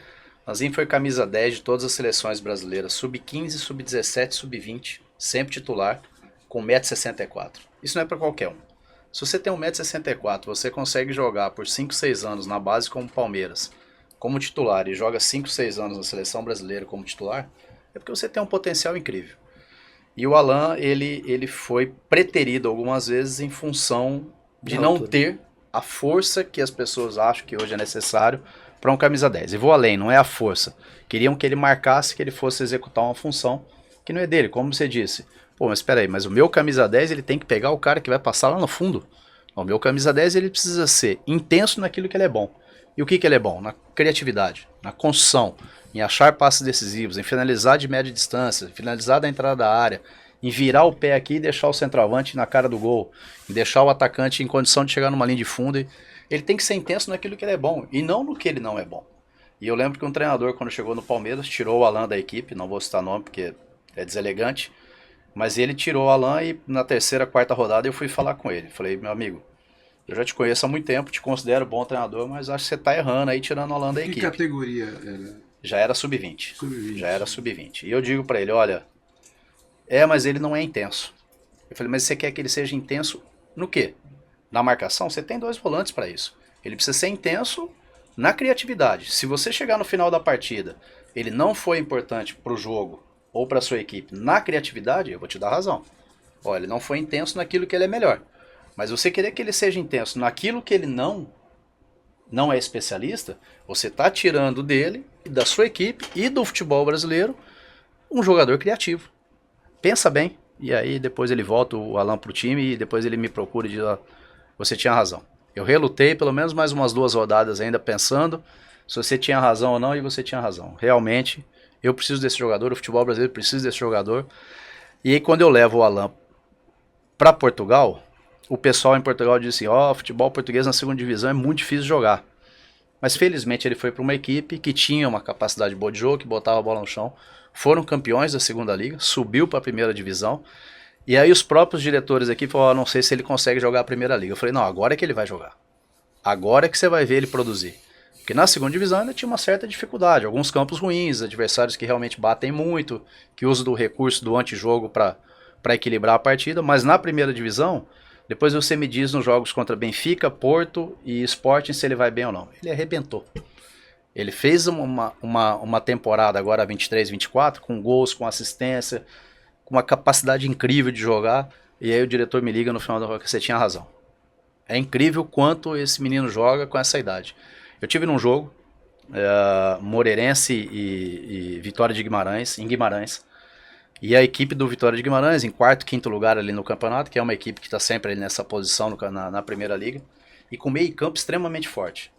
O Alan não perdeu uma única bola, não errou um único passe e deixou os jogadores em condições de fazer gol 7 vezes. Que é o papel dele. Que é o papel dele. Incrível, daquele tamanho, e ele construiu. Mas é por quê? Porque tem qualidade para jogar, tem capacidade para jogar. Não é o tamanho, não é a força, é a qualidade. E isso faz muita diferença. É o que a gente fala, ele não vai ficar sem marcar. Agora só que ele não tem capacidade para correr 60 para trás, 60 para frente. Claro que não. Ele ocupa o espaço ali, acabou, e ele potencializar o que o menino tem de melhor. E eu acho isso uma grande hipocrisia até se falar isso, sabe por quê? Se falar isso pra Messi, se falar isso pra Neymar, Claro que são geniais, claro, né? Porque sim, são mas jogadores da mais alta prateleira. sem dúvida nenhuma, mas de qualquer querer cobrar forma, isso deles. o papel deles não é criar, não é construir, não é? O papel principal não é esse? Como o Rivelino colocou, claro que você tem que compor uma marcação, sem dúvida nenhuma, não é você ficar largado, como talvez até no passado se ficasse. Não é isso que a gente está falando, entendeu? Mas você está exigindo demais. Aí o cara não tem que ser um jogador, ele tem que ser um robô, entendeu? Porque ele não vai conseguir. Primeiro é o seguinte, eu vejo, se você tem num time um jogador que você tem muita qualidade, ele tem que estar numa região onde a bola possa passar por ele mais vezes, por mais oportunidade, porque é dali que vai sair a diferença. É aquele cara que tem um toque genial, é aquele cara que vai conduzir, fazer um passe longo, um curto, ou mesmo uma finalização que é inesperada. Então aquele cara tem que estar numa região e não encostado lá num canto que eventualmente a bola vai passar por uma provocação. Entendeu? Então, a gente até colocou esse outro vídeo também que tem a ver com o primeiro, porque é mais um repúdio, né, pela forma que a seleção brasileira vem jogando. E a gente, quando a gente tá falando da seleção brasileira, focando principalmente para os treinadores da base, para os gestores, que isso se cria desde a base. Se por acaso a gente seguir nesse caminho, a gente não tem outra alternativa não, vai ficar sofrendo. Quer dizer, a gente vai ser de uma geração, aí sim, saudosista, que a gente vai lembrar dos antigos mesmo, porque a gente não vai conseguir fazer nada diferente. E tem jogadores que já tem isso. Estevão é um jogador que consegue, sem a bola, trabalhar bem. Ele não corre, mas ele sem a bola ele trabalha bem. Ele marca, ele é um cara que recompõe. Agora, um jogador extremamente talentoso. Você tem Lohan do Flamengo, que é extremamente talentoso também, mas já não tem essa característica e está sofrendo no jogo domingo do Flamengo. A torcida já estava pegando no pé dele, vaiando, porque ele estava tentando a jogada e não estava conseguindo, e ele não consegue recompor. Então esse jogador você tem que criar mecanismo para que ele não se desgaste tanto sem a bola, para que ele tenha, quando ele pegar a bola, ele tá fresco, ele ter a potência, ter velocidade, ter fôlego para fazer o que ele sabe fazer de melhor. Porque se você tira esse jogador e desgasta ele demais sem a bola, quando ele tiver com a bola ele não vai fazer o melhor. A realidade é que o Brasil hoje é um país que tem medo de atacar. O time do Santos, que foi um dos maiores times da história do futebol, tinha uma fama, ganhava de 6-3, 5-4, 7-2, 7-3, porque era um time que tinha um compromisso com o ataque, entendeu? Pelé e Coutinho, tabelinha, aquele negócio todo. Então o Brasil sempre foi um país de atacar. Não foi à toa que Zagallo, na Copa do Mundo, colocou 5-10 para jogar. Então o que é que ocorre hoje? A gente está praticando um futebol, você vê jogos no Campeonato Brasileiro 0-0, 1-0, porque a marcação está intensa e não tem quem desequilibre. Até gol de falta é raro, até gol de falta é difícil, que aí não tem modernidade ou atraso. É gol de falta. Gol de falta não tem nada de condição física. É habilidade, é técnica de fazer gol. Então o Brasil hoje pratica o futebol que os laterais não apoiam, certo? O Brasil hoje tem pouco talento no meio de campo e ainda tem umas coisas assim absurdas. Então eu sou favorável ao que Luxemburgo diz. Eu acho que o jogador, Ganso é um jogador que tinha, para muitos, já não teria mais condição de jogar e tem feito gols e foi inteligentemente por Diniz colocado numa posição em que ele possa render. E quantos jogos ele desequilibrou com o lançamento. Então, sou totalmente favorável a isso. Eu acho que o time hoje tem que marcar, entendeu? O futebol hoje, mas para você atualizar o futebol, não precisa você jogar um futebol feio, ortodoxo, previsível, funcional, em que não tem o espetáculo. É raro você ver uma tabelinha. E de forma que eu sou totalmente favorável ao que o Luxemburgo disse. E eu acho o James Rodrigues, por exemplo, foi o jogador que me meteu mais medo durante o jogo. Quando ele pegava na bola, alguma coisa boa ia sair, tanto na bola parada, né, como no lançamento, exatamente. Então, ele é um jogador extremamente moderno. Ou vai dizer que a Copa da América agora é antiga, não é moderna. Com um campo de 100/64, que é outra estupidez, outro absurdo. Você na Copa, eu duvido que no Campeonato Mundial lá seja 100/64, porque FIFA se impõe. E nós estamos na América do Sul, que aceita uma Copa da América com 100/64. E de forma que sou totalmente favorável ao que Luxemburgo disse, e acho que é preciso a gente... Não vamos ficar só achando que os outros é que erram no Brasil. Nós fazemos parte da base, eu me incluo. Quando eu vejo o Brasil dos laterais que tem medo de apoiar, certo? De um meia só, de atacante invertido, só cortando pro meio o tempo todo, a Copa inteira, entendeu? Eu me sinto também participante disso, porque eu faço parte da formação de atleta no Brasil, entendeu? E eu gosto de uma série de pretextos que tem, como mas a base joga fechada, porque se perder, perde o emprego. E quem disse que jogar fechado ganha título? Será que o Palmeiras joga fechado em São Paulo? E essa balela aí de que futebol é revelar, não é ganhar. Quem revela, ganha. Eu tive agora... Palmeiras não é o time que mais revela no Brasil e é o que mais ganha. Quem revela, ganha. Blefe dizer que o importante é revelar. O importante é revelar ganhando. E para ganhar, você tem que ser audacioso, corajoso, tem que apoiar. Nós estamos no Brasil. Eu fui, no final do ano passado, assisti a final da competição Sub-15 em São Paulo, e o Palmeiras tinha ganho muito bem o primeiro jogo do Corinthians, e no segundo jogo o treinador do Palmeiras decidiu jogar fechado porque tinha ganho bem o primeiro jogo. O Palmeiras foi campeão e o treinador foi demitido. O João Paulo falou, não aceito isso aqui. Você atacou o primeiro jogo e é para atacar o segundo jogo também. Isso aqui eu não aceito aqui. Aí eu não formo jogadores. Eu ganho título, mas não formo ninguém.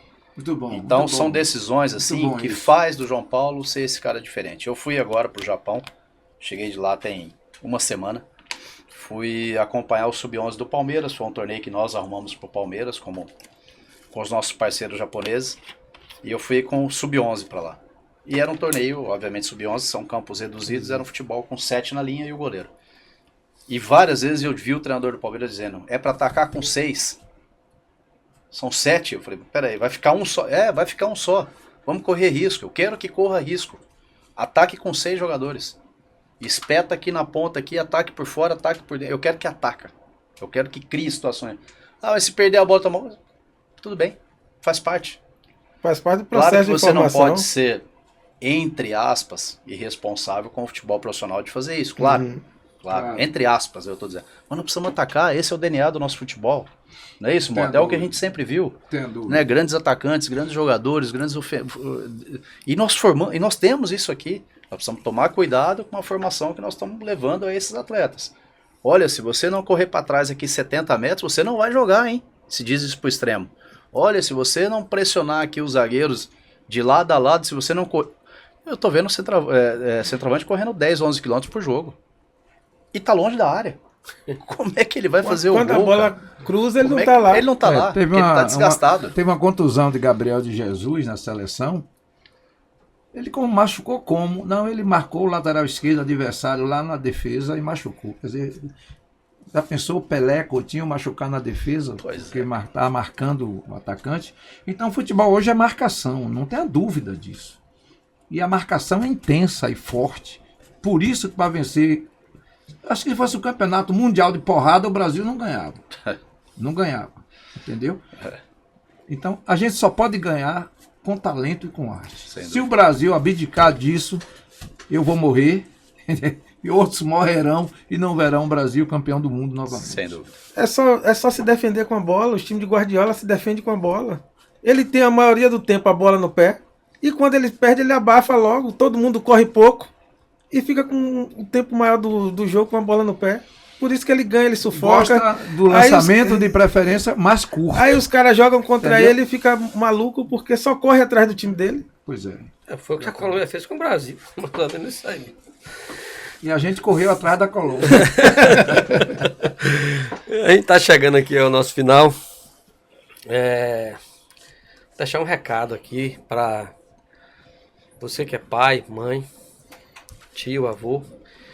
Hoje a gente está recebendo aqui o Paulo Roca, é um grande empresário de futebol. E usando o nome dele, eu falo de tantos bons empresários que tem no Brasil, que de fato fazem um trabalho de empresário. O empresário tem que ter mercado, tem que se comunicar bem. O empresário não é só aquele que paga ajuda de custo. Também, em algumas necessidades tem a situação. Mas é necessário que o seu filho tenha um empresário que conheça o mercado, que possa agregar a carreira dele, que possa, já falei isso aqui, ter um projeto de carreira ao longo do tempo, que em cada idade é um tipo de conduta que tem que ser utilizado. Então, por favor, não fique assinando procuração ou qualquer papel com um ou com outro. Vocês estão cuidando do filho de vocês. Eu sou também um empresário aqui, mas falo de tantos outros que têm bons empresários. Como tem maus empresários, tem maus treinadores, maus professores. Em toda atividade profissional tem um bom e tem um ruim. Então tenham critério, porque quando vocês escolhem empresário, vocês estão escolhendo justamente alguém para conviver com a pérola da sua vida, que é seu filho. Então não seja irresponsável, não seja negligente nessa escolha. Tenha paciência, tenha critério, procure informação. Não vá em conversa bonita, porque tem muitos que têm uma conversa linda, maravilhosa, que se você acreditar de primeira, naturalmente você vai achar que seu filho já vai estar jogando no Real Madrid no primeiro momento. E não é assim, então não vai em conversa bonita. Tenha cuidado, procure informação. Hoje é fácil de verificar na internet, verificar se o empresário é credenciado pela FIFA. É fácil você acessar e verificar se ele tem o devido credenciamento, porque isso pode fazer a diferença.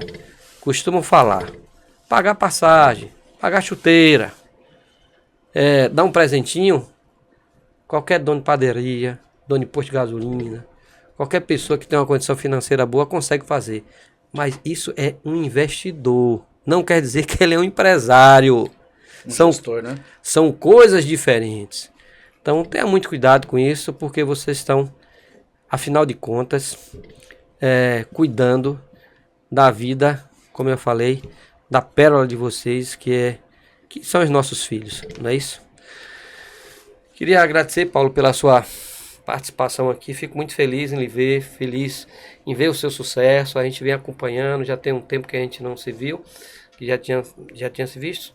Em feira, no Bahia de Feira, tem uma oportunidade rápida, não foi? Sim, sim. Mas tenho acompanhado, fico muito feliz pelo seu desenvolvimento. Tenho certeza que seus jogadores estão sendo muito bem assistidos. E a gente está aqui na Bahia sempre à disposição. Vindo aqui no outro momento, a gente quer lhe receber. A conversa aqui foi muito prazerosa, foi bem gostosa, foi um bate-papo mesmo, totalmente livre de qualquer tipo de pressão. E a Bahia tá de portas abertas para você, sempre teve, né? Já tem bastante tempo. Bahia acolhedora. Bahia acolhedora, com certeza, né? E tamo aí, vamos para frente aí, que você tenha muito sucesso aqui com seus jogadores e descubra mais talentos, né? Vamos ver se de repente mais adiante a gente não tem um jogador pra gente fazer uma parceria também. Tomara, eu tô de olho em alguns de vocês pra gente fazer uma parceria aí. Já vou logo lhe procurar. Eu sei que vocês sempre têm coisas boas e eu já vi o que vocês têm na equipe de trabalho. Reginaldo, é um grande prazer estar aqui, não foi não, e continuará sendo. Sempre que convidado eu estarei aqui com vocês, sempre que a gente tiver essa oportunidade desse bate-papo com pessoas que conhecem o futebol extremamente. Então, na verdade, foi uma troca de informações aqui, mas de coisas que a gente já sabe, né, do pensamento nosso aqui. Eles convergem no mesmo sentido, porque a gente gosta do futebol bem jogado. Te agradeço né? Eu sei que você está comandando o programa, mas aqui na presença do Rivelino, que é seu grande parceiro de anos e anos. Sim, sim. E o Mota, que é, como você disse aí no início, é o nosso guru É o aqui. nosso guru. É quem conhece de futebol muito antes da gente, sabe muito de futebol. É um cara, como eu disse, que me ligava 3 horas da manhã para falar de um jogador que eu tinha dito para ele às vezes há 40 dias. Como ele tinha muita coisa na cabeça, aquele jogador que você... Cadê? Mota, vamos mandar ele para aí. Isso era dele, né? Porque era um cara intenso para trabalhar. Então, eu acho que na vida a gente aprende todos os dias, independente de que fase da vida que nós estamos, nós aprendemos com as boas pessoas. Tinha um grande amigo no futebol que infelizmente se foi, que era o Dudu, preparador físico, trabalhou com o Mano, trabalhou no Cruzeiro, né? Sim. Ele morreu precocemente, nós jogamos juntos no Catanduvense e ele me dizia uma frase que eu levo para minha vida: fique perto de pessoas boas, elas vão te acrescentar. Então, a vida é isso. Se a gente estiver perto de boas pessoas, será acrescido de boas informações, de boa energia, e é assim que nós seguimos em frente. Muito obrigado. Massa, Paulo. Mota. Agradecer a Paulinho de Guaíra. Lá, não sei se isso Guaíra aí. já lhe homenageou, porque muita gente não, tá conhece na hora, Guaíra por sua causa. Entendeu? Paulinho de Guaíra. Paulinho via anos atrás, né? O conheci quando estava no Cruzeiro, e a gente percebe quanto jogador, quanto craque você protagoniza, participa, intermedia, entendeu? Sim, sim. É um sinal que você é bem relacionado, tem bom olho, né? Tem muita gente aí que não tem muito bom olho, não. E a gente só fica feliz, foi oportuno aproveitar sua passagem aqui, a gente poder colher de você informações interessantes que eu não sabia. E como você disse, futebol é uma troca de conhecimentos, a gente ensina, a gente aprende. Exato. E por isso que o nosso projeto tem o nome de Aprendendo Futebol. Obrigado, Paulinho, um prazer grande e volte sempre. Eu que agradeço. Dálio Riva. Não, com certeza foi mais um podcast muito interessante. Paulinho, realmente, eu gosto muito de estar com o Paulinho, bater papo com o Paulinho, a gente troca muitas informações, muitas ideias. A gente tem um pensamento assim bem parecido a nível de jogadores e tal.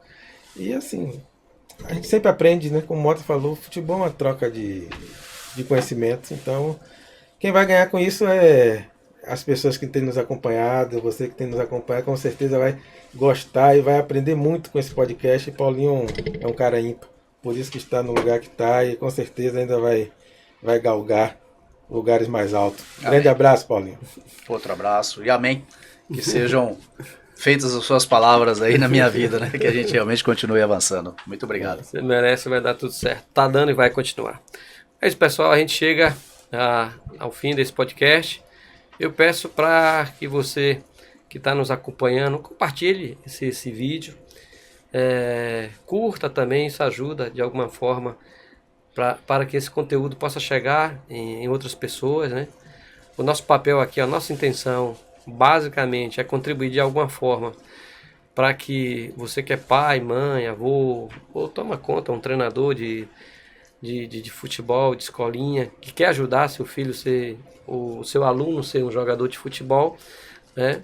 De alguma forma que esse conteúdo possa colaborar para isso, sendo referência de alguma forma. Tá bem? Então fica aqui o nosso abraço e um beijo no coração. Vou tirar uma fotozinha da gente aí.